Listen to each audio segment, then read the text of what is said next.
नमस्कार, स्वागत है आपका बिहार समाचार में। बिहार में जिस तरह से दिन दहाड़े अपराध हो रहा है तो उस पर आरजेडी का कहना है कि हर रोज हत्या लूटपाट इतना आम हो गया है कि अब बिहार वासियों को ये खबरें भी अचंभित नहीं करती। कह दिया गया है कि महाजंगल राज का तांडव जारी है।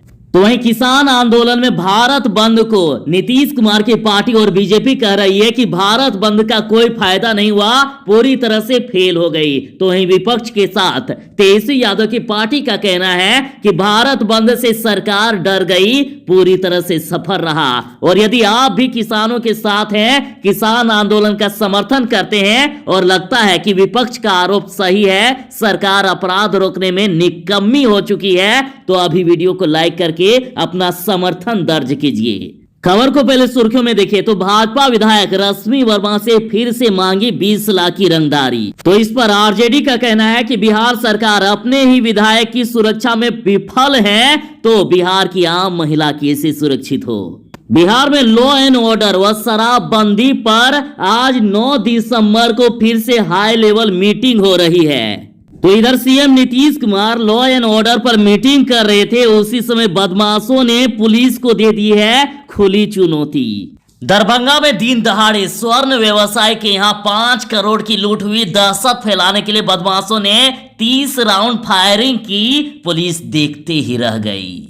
स्थानीय लोगों का कहना है कि जहां पर लूट की वारदात हुई वहां से 200 मीटर की दूरी पर पुलिस की गाड़ी हमेशा खड़ी रहती है, लेकिन लूट के 25 मिनट के बाद पुलिस पहुंची। जदयू नेता नीरज कुमार ने लालू यादव को पत्र लिखा है, उन्हें केदी नंबर 3351 कहा और कहा है कि आपके पुत्र तेजस्वी यादव ने सत्य और अहिंसा के पुजारी राष्ट्रपिता महात्मा गांधी के मूल्यों और आदर्शों का अपमान करते हुए असत्य क्यों बोला, क्योंकि 8/12/2020 को तेजस्वी यादव भारत बंद के दौरान बिल्कुल ही विलुप्त दिखे।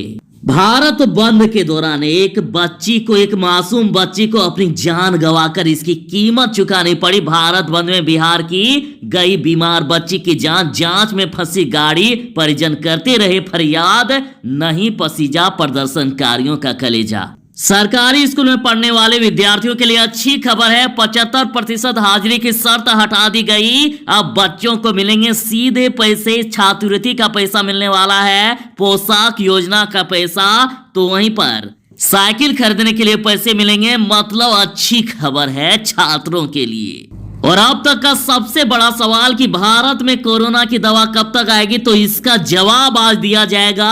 अगले 10 दिनों में मंजूरी मिल गई तो इसी महीने 3 वैक्सीन आ सकते हैं। सरकार ने वादा किया है कि 19 लाख बिहारियों को रोजगार दिया जाएगा और बड़ी खबर आ रही है कि अगले 3 महीने में 12,500 लोगों को इस विभाग में रोजगार मिलेगा। अब सरकार ने भी मान लिया है कि नल जल योजना में शिकायत है, टोल फ्री नंबर जारी कर दिया गया, बस फोन करिए, अगले कुछ ही घंटों में प्रॉब्लम सॉल्व, 72 घंटे के अंदर समस्या का समाधान कर दिया जाएगा। तो चलिए बात करते हैं खबरों को विस्तार से। सरकारी स्कूल में पढ़ने वाले विद्यार्थियों के लिए अच्छी खबर है, 75% हाजिरी की शर्त हटा दी गई है, सभी विद्यार्थियों को मिलेंगे अब पैसे। अच्छी खबर है, 1ली से 8वीं तक के सभी नामांकित 1,66,00,000 छात्र छात्राओं को पोशाक के पैसे मिलेंगे। साथ ही 9वीं के सभी विद्यार्थियों को साइकिल के पैसे मिलेंगे, जबकि 9वीं से 12वीं के सभी छात्रों को पोशाक राशि मिलेगी। सरकारी स्कूल के करीब 2 करोड़ नामांकित बच्चों को अब लाभ पहुंचेगा। सरकारी स्कूल में पढ़ने वाले बच्चों के लिए अच्छी खबर है, भले ही अभी स्कूल बंद है लेकिन सरकार बच्चों को लाभ से वंचित नहीं रखेगी। तो देखिए इस बार क्या क्या लाभ मिलने वाला है। मुख्यमंत्री बालिका इंटर प्रोत्साहन योजना के तहत 10,000 रुपए मिलेंगे। मुख्यमंत्री बालिका प्रोत्साहन योजना में 10वीं में फर्स्ट डिवीजन करने वाले सामान्य या BC2 के छात्राओं को 10,000 रुपए मिलेंगे। और मुख्यमंत्री विद्यार्थी प्रोत्साहन योजना में 10वीं में फर्स्ट डिवीजन सामान्य व अल्पसंख्यक को 10,000 रुपए मिलेंगे। और छात्रों को साइकिल योजना के लिए 3,000 रुपए मिलेंगे, बालिका बालक दोनों को। देखिए बिहार शताब्दी मुख्यमंत्री बालिका पोशाक योजना में 9वीं से 12वीं क्लास के छात्राओं के लिए 1,500 और मुख्यमंत्री पोशाक योजना कक्षा 1 और 2 के सभी छात्रों को 600 रुपए मिलेंगे। तो वहीं कक्षा 3 से 5 तक 700 रुपए मिलेंगे। कक्षा 6 से 8 तक के लिए 1000 रुपए मिलेंगे पोशाक खरीदने के लिए। मुख्यमंत्री किशोरी स्वास्थ्य कार्यक्रम में 7वीं से 12वीं तक को 300 रुपए मिलेंगे छात्रवृत्ति योजना। ध्यान दीजिएगा, कक्षा 1 से 4 के बच्चों को 600 रुपए, कक्षा 5 से 6 के सभी को 1000 रुपए और कक्षा 7 से 10 के सभी विद्यार्थियों को 1800 रुपए मिलेंगे।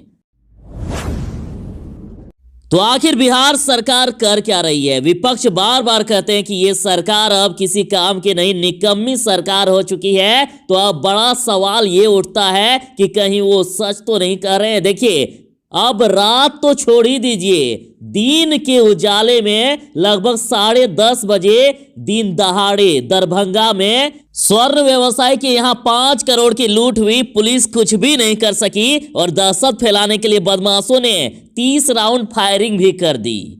और यहां तक कि मुख्यमंत्री नीतीश कुमार ने हाई लेवल मीटिंग की थी और अधिकारियों को चेताया था कि अब अपराध बर्दाश्त नहीं होगा। लेकिन धीरे धीरे अपराध तो बढ़ता ही जा रहा है।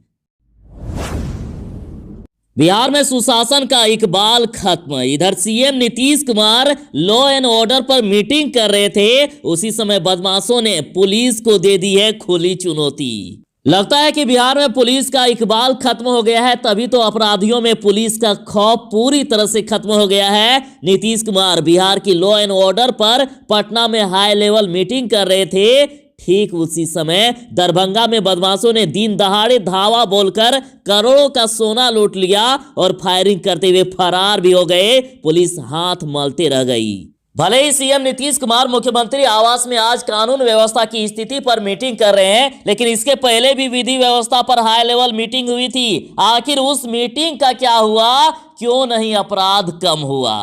अपराधियों का मनोबल तो देखिए, मुख्यमंत्री की समीक्षा के दौरान ही अपराधियों ने पुलिस को चुनौती देते हुए दिन दहाड़े फायरिंग करते हुए लूट कर ली।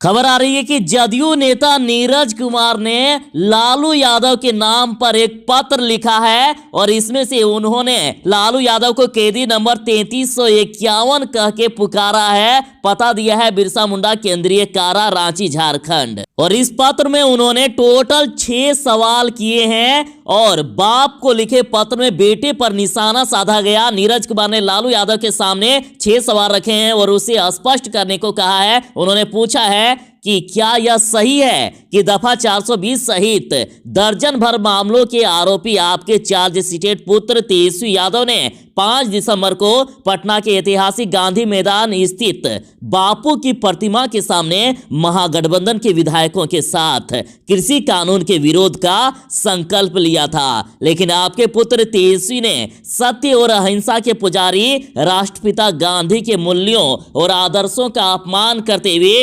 असत्य क्यों बोला? क्योंकि 8/12/2020 को तेजस्वी यादव भारत बंद के दौरान बिहार से विलुप्त दिखे। इसके पूर्व भी बिहार में बाढ़ और कोरोना की आपदा सहित कुछ अन्य अवसरों पर भी तेजस्वी यादव गायब दिखे थे। अभी सबसे बड़ा सवाल कि भारत में वैक्सीन कब आएगी, भारत में कोरोना की दवा कब आएगी? तो देखिए, इसका जवाब हम आपको दे रहे हैं। अगले 10 दिनों में मंजूरी मिल जाएगी। तो इसी महीने 3 वैक्सीन विकल्प होंगे, एक साथ 3 कोरोना की दवा आ सकती है। देखिए, भारत में टीके का बेसब्री से इंतजार है। फाइजर, सीरम और स्वदेशी भारत बायोटेक कंपनी अपनी वैक्सीन के आपात इस्तेमाल की मंजूरी के लिए CDSCO में अर्जी दे चुकी है। नीति आयोग के सदस्य यानी स्वास्थ्य विभाग के वीके पॉल ने कहा है कि तीनों वैक्सीन कंपनियों के आवेदनों पर विषय विशेषज्ञ समिति बुधवार को विचार करेगी। यानी अब इंतजार की घड़ियां खत्म। पूरी प्रक्रिया में 10 दिन समय लग सकते हैं। सब कुछ यदि ठीक रहा तो 20 दिसंबर, तारीख नोट कर लीजिए, 20 दिसंबर तक भारत के पास 3 वैक्सीन के विकल्प हो सकते हैं। जदयू नेता नीरज कुमार ने लालू यादव के नाम पर लिखी गई पत्र में पूछा है कि आपको यह स्पष्ट करना पड़ेगा, क्या तेजस्वी यादव राजनीतिक आपदा है कि बाढ़ हो, कोरोना हो, जल जमाव हो, वह उसी समय विलुप्त पाए जाते हैं। स्वाभाविक रूप से क्या बिहार की जनता के माथे पर अपने चार्ज सीटेड व्यक्ति को थोप दिया है विपक्ष के नेता के रूप में, इसलिए स्पष्ट करिए कि वह कहां जाते हैं और वह अभी कहां हैं। तो अब देखिए इस पत्र का जवाब में राजद ने क्या कहा। तो इस चिट्ठी के जवाब में राजद के प्रवक्ता मृत्युंजय तिवारी ने कहा है कि खुद जदयू के लोग लालू फोबिया से ग्रसित हैं। तेजस्वी यादव ने जो संकल्प लिया है तो उस संकल्प के साथ हैं। नीरज कुमार जैसे लोग समाचार में बने रहने के लिए इस तरह का ढोंग रचते हैं, इससे कोई फर्क नहीं पड़ता। तेजस्वी यादव को बिहार की जनता ने जिताकर राजद को सबसे बड़ी पार्टी बनाया है। बिहार की जनता ने अपना संकल्प दोहराया है और कहा कि ये लोग धोखे के साथ सरकार चला रहे हैं। जैसे कि बिहार सरकार ने चुनाव से पहले बिहार वालों से वादा किया है कि 19 लाख बिहारियों को रोजगार दिया जाएगा तो दिया जाएगा, और इसके लिए अब तैयारियां भी की जा रही है। अलग अलग ऑप्शन ढूंढे जा रहे हैं। देखिए बिहार के सभी जिलों में खुलेगा ड्राइविंग ट्रेनिंग सेंटर और अगले 3 महीने में 12,500 को मिलेगा रोजगार। बराबर ये शिकायत आ रही थी कि मुख्यमंत्री नल जल योजना में कहीं ना कहीं दिक्कत है। तो देखिए डिप्टी सीएम ने भी मान लिया है कि नल जल योजना में शिकायत है। बिहार के नए डिप्टी सीएम ने लोगों से आग्रह किया है कि कहीं भी नल जल योजना में यदि शिकायत है तो एक टोल फ्री नंबर दिया गया है, नंबर नोट कर लीजिए 18603455 5 बार 5। देखिए 1860345555, इस पर फोन करिए, 3 दिन में समाधान हो जाएगा।